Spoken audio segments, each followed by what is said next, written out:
Hello guys, কেমন আছেন? আশা করি আপনারা খুব ভালো আছেন। কালকে সরস্বতী পুজো।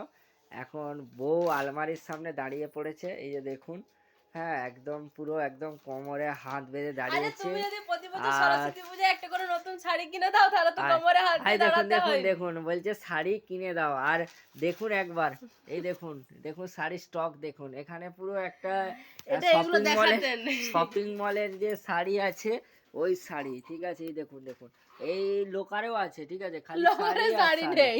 আচ্ছা, এই দিকেও আবার দেখুন, এইটা হচ্ছে মানে ডবল ডোর হলো, এর ভিতরেও আছে, এটা এখনো এটা বার এটা করেনি। তোমার। মানে এত শাড়ি যে কনফিউজ হয়ে যাচ্ছে উনি কোনটা পরবেন। এই যে খাটে আর আলমারি হাত দিয়ে দাঁড়িয়ে গেছেন।